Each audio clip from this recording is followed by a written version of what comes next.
warahmatullahi wabarakatuh. Kami dari Himpunan Mahasiswa Program Studi Himaprodi Pendidikan Bahasa Indonesia akan menampilkan sebuah teater bayang dengan judul Desa Matajam. Diharap untuk hadirin tidak menyalakan pins HP. Sekali lagi kepada hadirin agar kiranya tidak menyalakan pins HP-nya.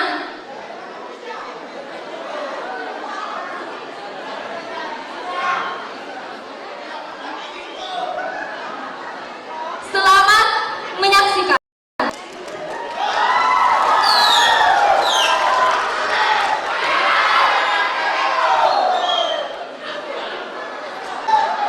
Pada suatu ketika ada seorang kakek tua yang sedang duduk berdiam diri. Ia terdiam sembari menikmati suasana tenang di sekitarnya. Di saat bersamaan, ia tiba-tiba teringat tentang perjalanan hidupnya.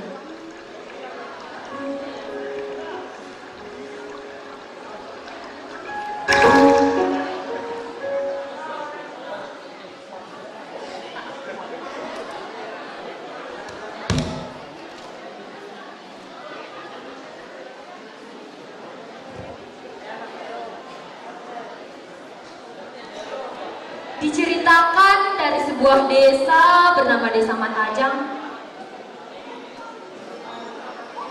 Alkisah hiduplah sepasang suami istri bernama Pak Jamal dan Bu Temah. Pada saat itu, Bu Temah sedang mengandung dengan usia kandungan 9 bulan. Di waktu seperti itu, Pak Jamal dan Bu Temah telah mempersiapkan segalanya untuk menyambut kelahiran buah hati mereka.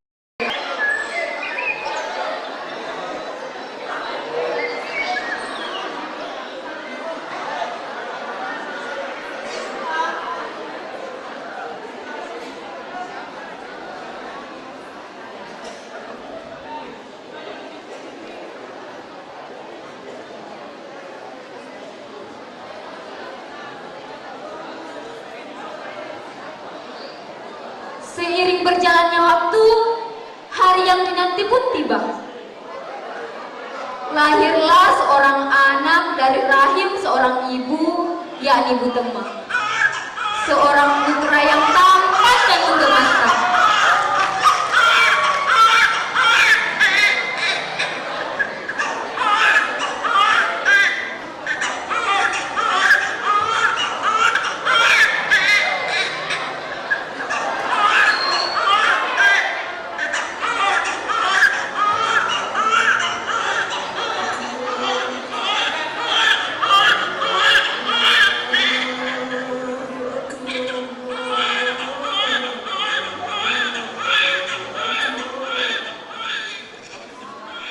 Dan setelah diazani, kemudian anak tersebut diberi nama Ancu.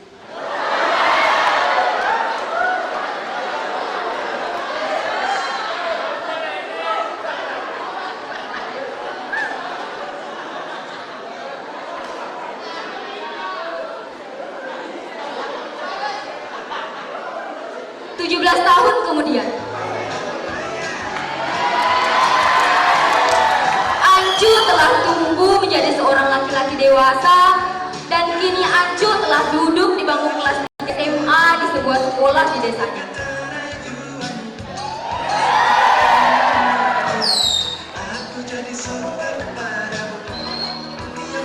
Pada hari itu, Ancu pergi ke sekolah bersama kedua temannya yang bernama Bedu dan Oji.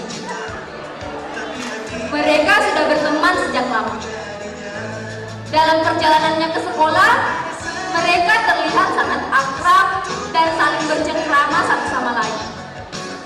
Hingga akhirnya mereka tiba di sekolah.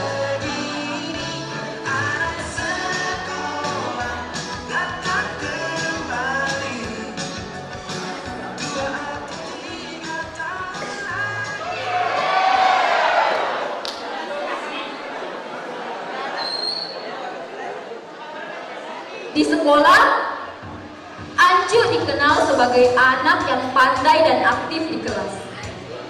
Setiap hari, Anju selalu menjadi siswa kesayangan oleh gurunya.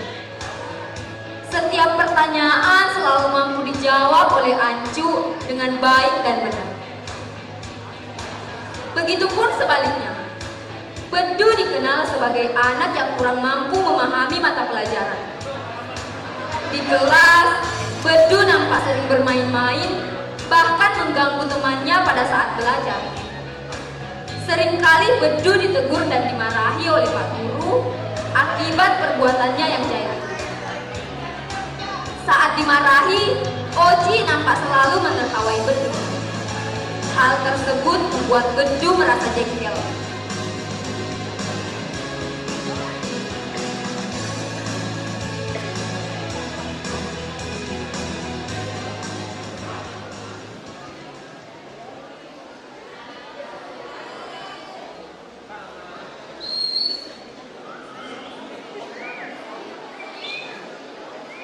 Akhirnya, tiba saat dimana anak-anak Matajak lulus dari SMA-nya. Oji sangat senang mendapatkan penghargaan dari gurunya.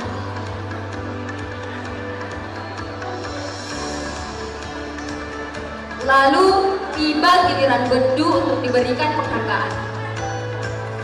Nyatanya, Bedu malah dimarahi oleh Pak Guru akibat kenakalannya yang biasa di kelas. Meskipun dimarahi, Bedu tetap senang karena mendapatkan penghargaan. Akhirnya, tiba giliran menerima ijazahnya. Selain itu, ia mendapatkan penghargaan yang istimewa dari sekolahnya. Inilah bukti bahwa Anju adalah anak yang sangat berprestasi. Ia merasa bangga dan tidak sabar untuk menunjukkannya kepada kedua orang tuanya.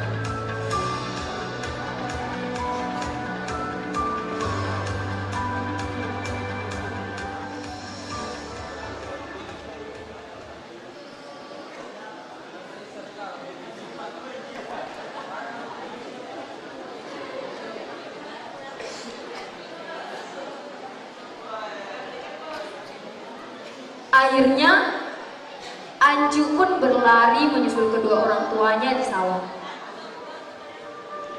Ia menunjukkan prestasinya kepada kedua orang tuanya sambil berbicara dengan sangat yakin bahwa ia akan melanjutkan pendidikannya dengan berkuliah di universitas yang sangat ia inginkan.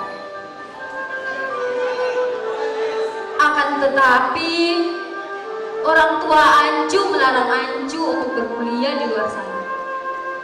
Orang tuanya lebih setuju jika Anju tinggal di desanya dan membantu pekerjaan orang tuanya menjadi petani atau pencari ikan. Sedih dirasakan Anju. Ia merasa cita-citanya, impiannya, dan apa yang dia harapkan selama ini menjadi sia-sia. Anju yang malang.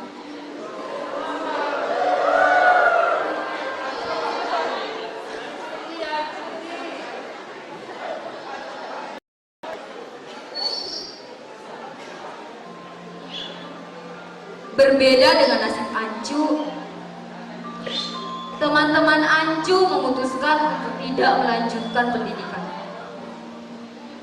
Nasib Bedu menjadi seorang petani, melanjutkan pekerjaan orang tuanya. Setiap hari, Bedu membantu ibunya di ladang. Hal tersebut dilakukan Bedu karena ibunya telah tua, namun masih memikirkan kebutuhan mereka sehari-hari.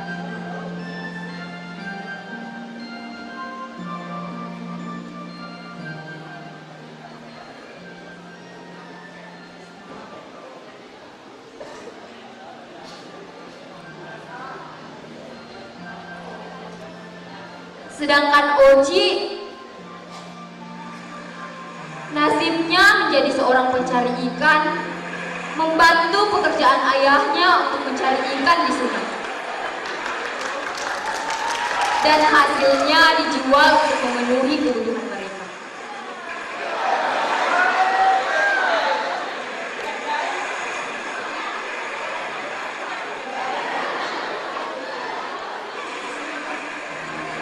Itulah nasib dari kedua teman Anju.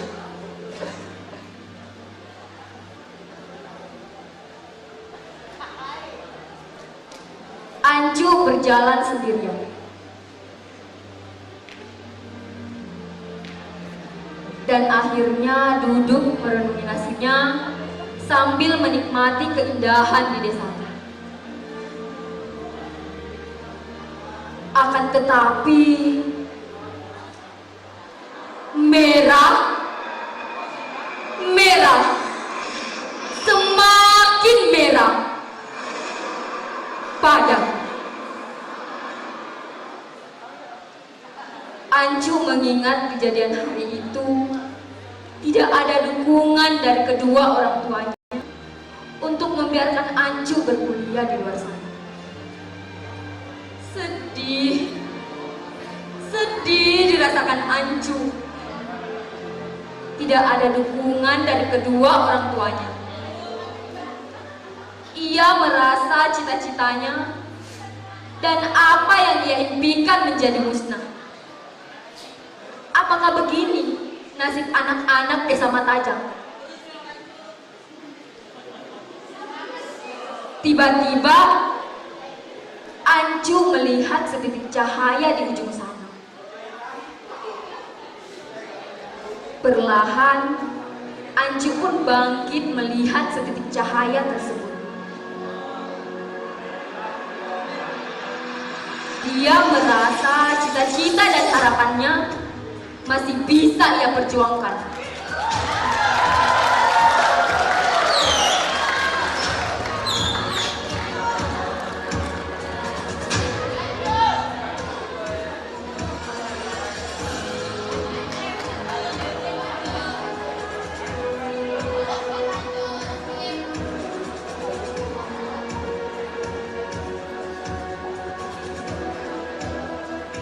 Saat tiba di rumahnya, ternyata cahaya tersebut adalah paman Anju yang datang dari kota untuk berbicara kepada kedua orang tua Anju agar mengizinkan Anju untuk melanjutkan pendidikannya dengan berkuliah di luar sana.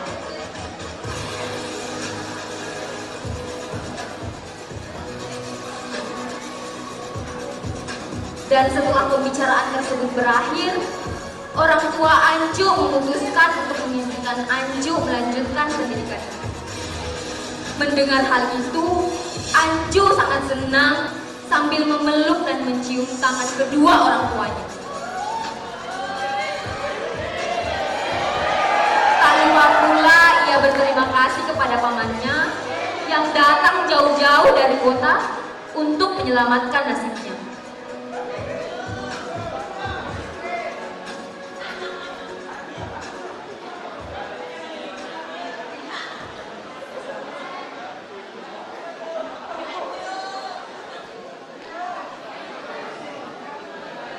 Akhirnya, tiba saatnya Anju hendak berangkat menuju kota bersama pamannya. Mereka pun berangkat dengan mengendarai sebuah mobil. Di perjalanan, Anju tentunya sangat menikmati perjalanannya. Akan tetapi, karena Anju merupakan anak yang tumbuh dan besar di pedesaan, ia tidak terbiasa dengan kendaraan seperti mobil, sehingga ia harus meminta kepada pamannya untuk menghentikan mobil sebentar dikarenakan mabuk perjalanan yang dialami. Tak beberapa lama kemudian, mereka kembali melanjutkan perjalanan, meski Anju masih sedikit mabuk perjalanan dan tertidur.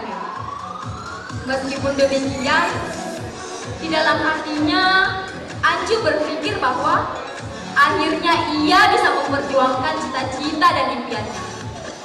Tentu saja semua itu berkat orang tua dan pamannya. Anju pun bertekad untuk membuktikan kepada orang tuanya bahwa ia bisa.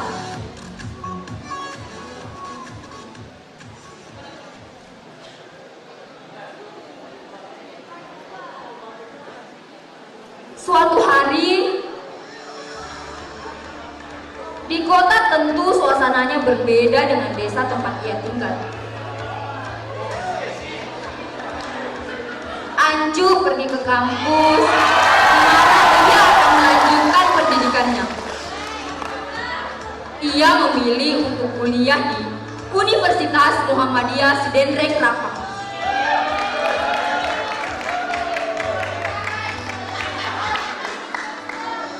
Di tempat pendaftaran, ia nampak berbincang-bincang dengan seorang staf yang mengurusi pendaftaran calon mahasiswa baru.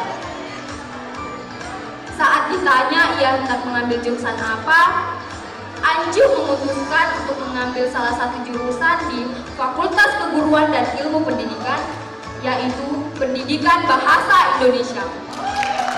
Ia menjawab dengan sangat yakin.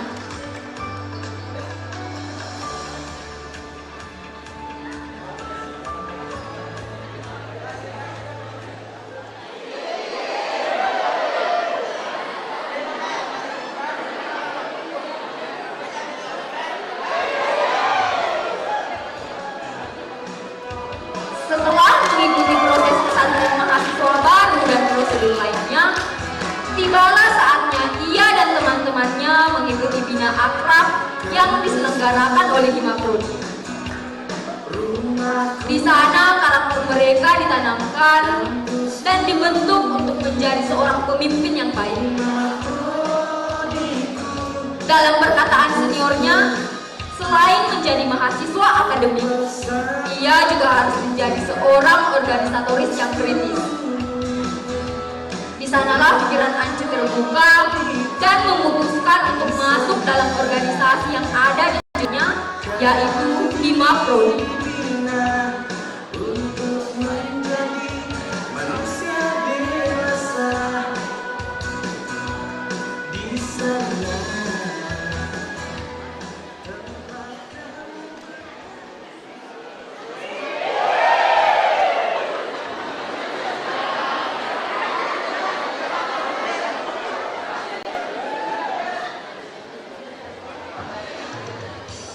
Hari-hari pun dilewati oleh Anju dengan berbagai kesibukannya di kampus. Selain kuliah, ia juga mengurus berbagai kegiatan di himpunannya sebagai mahasiswa organisatoris.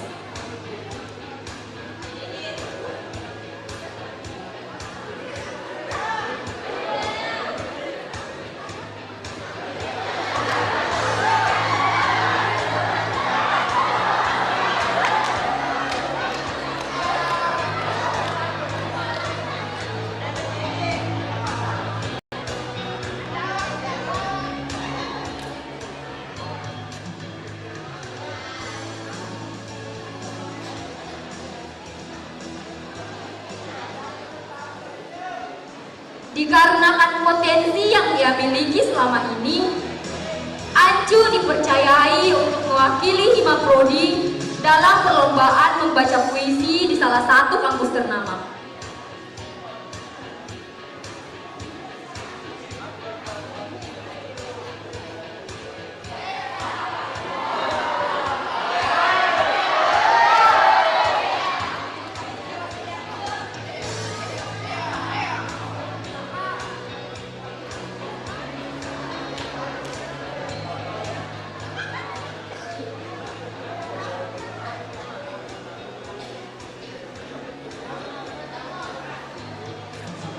Setelah pengumuman,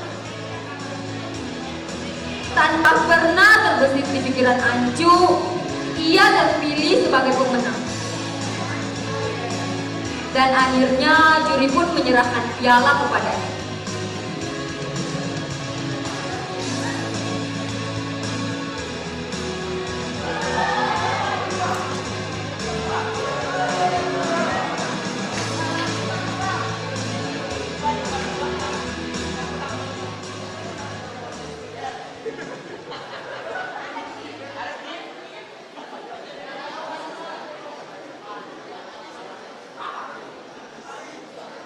Sementara itu, orang tua Ancu sedang sibuk bekerja di sawah demi hasil panen yang memuaskan. Ayah dan ibu Ancu saling membantu. Ketika sedang sibuk di sawah, tiba-tiba ayah Ancu merasakan sesak di dadanya, hingga nafasnya menderu-deru.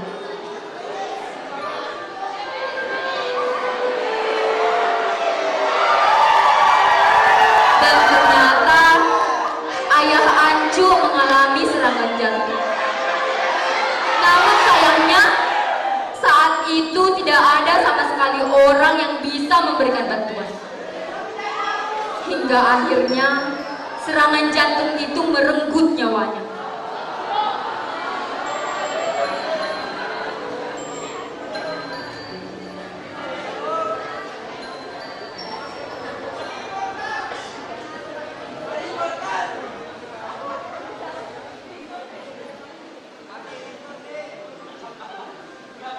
Ancu masih merayakan kesenangannya ketika ia memenangkan lomba.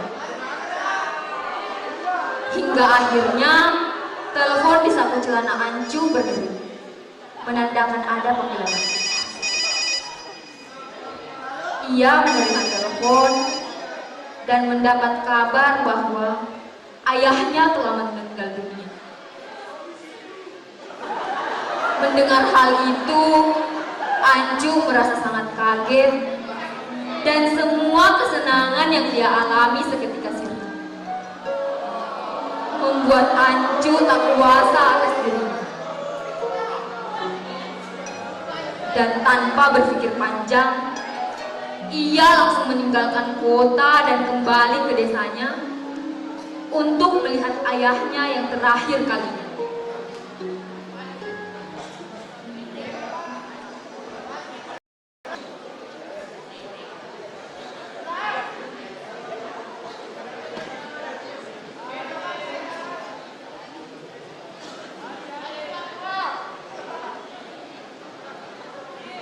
Sesampainya di rumah, Ancu melihat ayahnya yang telah terbaring ditutupi oleh kain kafan, dan ibunya yang menangis di samping jenazah ayahnya. Ancu menjatuhkan tasnya dan langsung menangis memeluk jenazah ayahnya. Ia merasa sangat terpukul dan hancur seketika itu juga.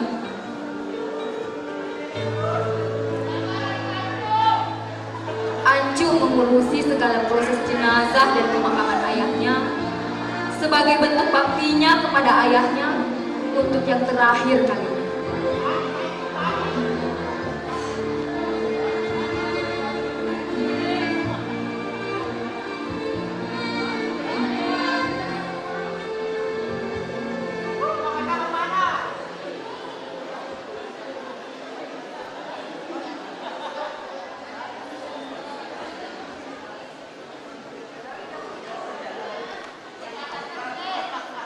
Satu minggu setelah kepergian ayahnya, Ancu selalu nampak duduk termenung. Ia merasa sangat sedih kehilangan salah satu orang yang paling ia sayangi. Hal itu pun berpengaruh pada sikap Ancu terhadap kehidupan sosialnya. Melihat hal itu, teman Ancu, yakni Bedu dan Oci, tidak tega.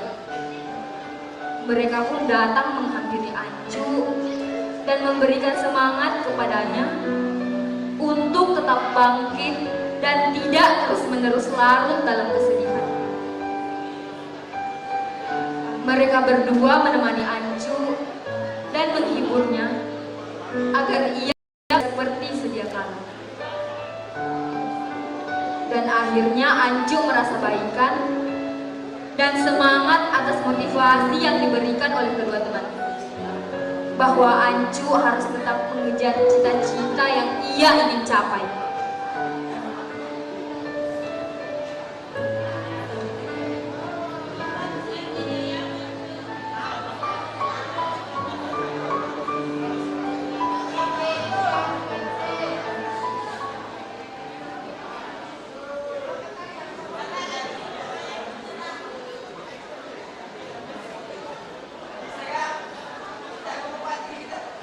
Anju pun berlari pulang dan menghampiri ibunya.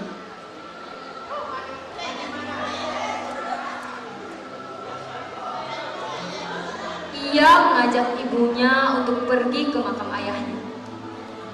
Mereka pun pergi ke makam.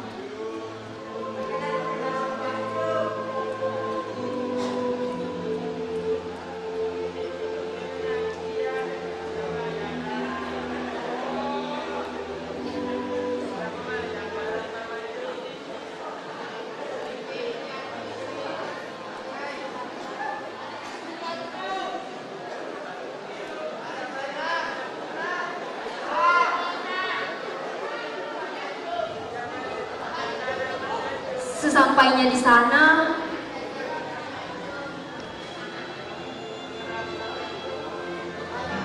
Anju dan ibunya duduk di samping makam ayahnya. Mereka berdua berdoa agar ayahnya ditempatkan di tempat yang lebih baik. Anju menangis terseduh-seduh. Dan Anju pun meminta kepada ibunya agar membiarkan ia sendiri di makam ayahnya. Ibunya pun memutuskan untuk pulang lebih dulu.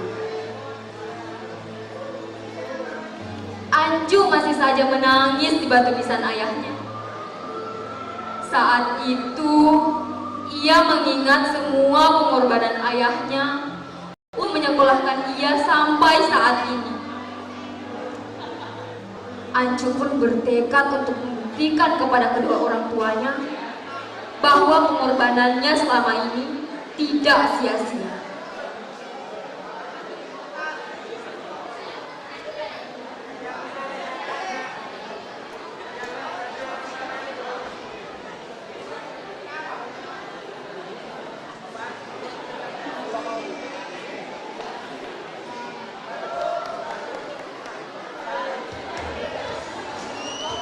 Hari demi hari berlalu.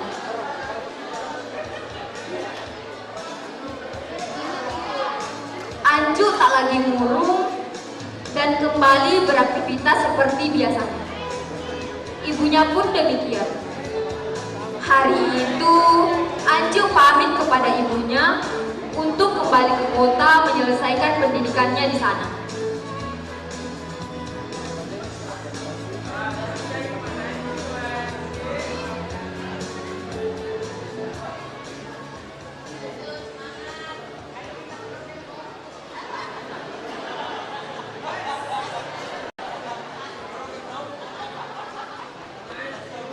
Beberapa tahun kemudian, akhirnya tiba di mana Anju telah lulus dan menjadi sarjana yang berprestasi dengan IPK tertinggi di kampusnya. Anju sangat bangga akan prestasinya. Saat ia sedang berbincang-bincang dengan teman-temannya, tiba-tiba suara yang tak asing memanggilnya. Anju melihat sosok ibunya yang ternyata datang dari desa untuk memberikan bunga sebagai ucapan selamat kepadanya. Anju pun mencium tangan yang ibunya sangat bangga akan prestasi yang diraih anaknya.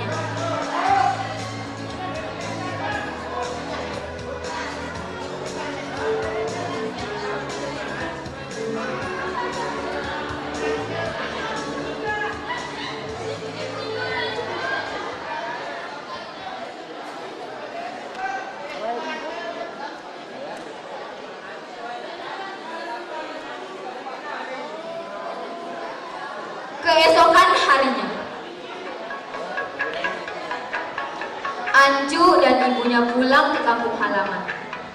Di sana, ia disambut dengan sangat bangga oleh kedua temannya, Bedu dan Uci, beserta warga yang ada di sana.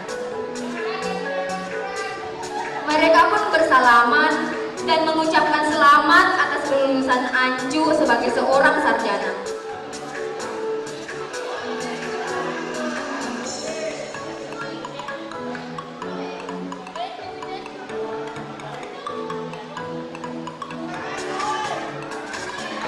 Dan pada saat waktu kesenangan mereka, tiba-tiba salah satu guru datang menghampiri mereka dan memberikan tawaran kepada Ancu untuk mengajar di SMA tempat mereka menempuh pendidikan sewaktu SMA dulu.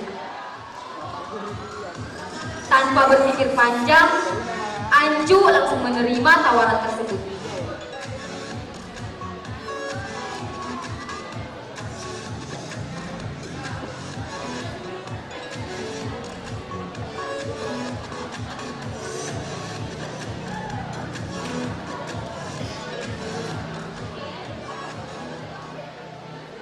Keseharian Ancu pun disibukkan dengan rutinitasnya sebagai seorang guru.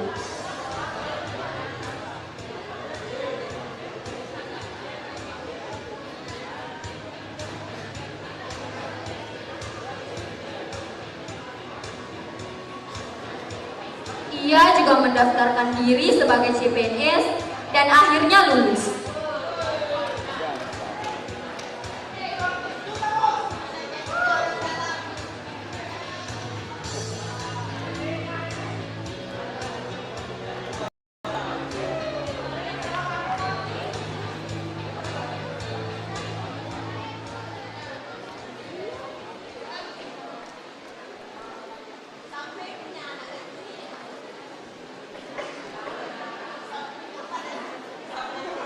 Ancu pun memperlihatkan kepada ibunya hasil kelulusannya sebagai PNS. Ibunya sangat bangga untuk kesekian kalinya terhadap prestasi yang diraih Ancu. Hari itu, ia juga memutuskan untuk mengunjungi makam ayahnya.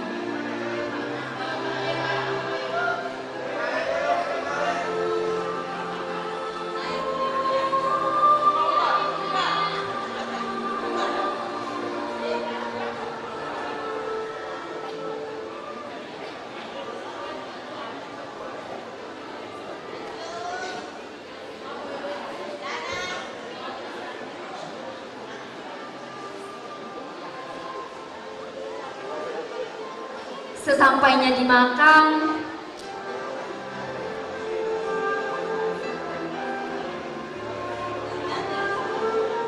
Ancu pun memperlihatkan hasil dari usahanya. Ia sangat senang karena cita-citanya dan apa yang ia impikan selama ini telah terwujud. Itu semua berkat dari dukungan dan kerja keras kedua orang tuanya. Ancu pun bisa menepati janjinya terhadap kedua orang tuanya bahwa ia telah menjadi orang yang sukses dan telah mengabdi untuk bangsa ini. Selain itu, ia juga telah menjadi tulang punggung keluarga, menggantikan sosok ayahnya untuk memenuhi kebutuhan mereka sehari-hari.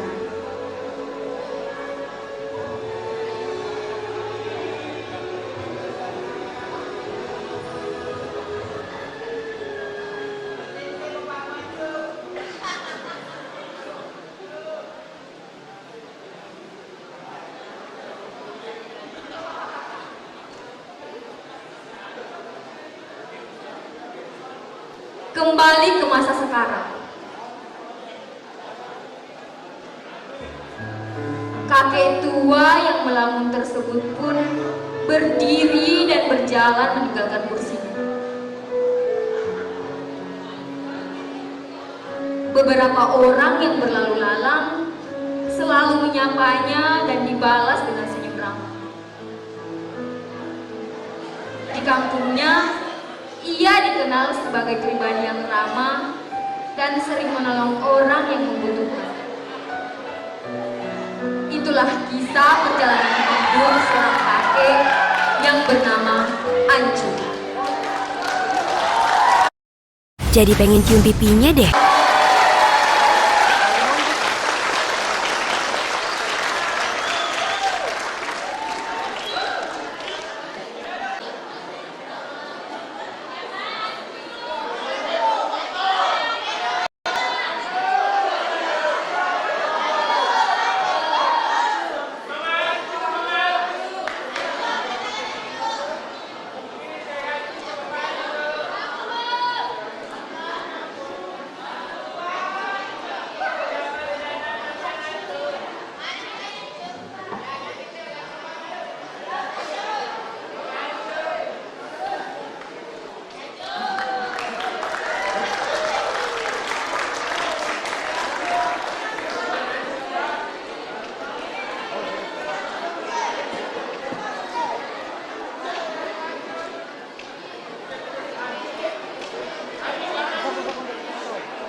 Terima kasih.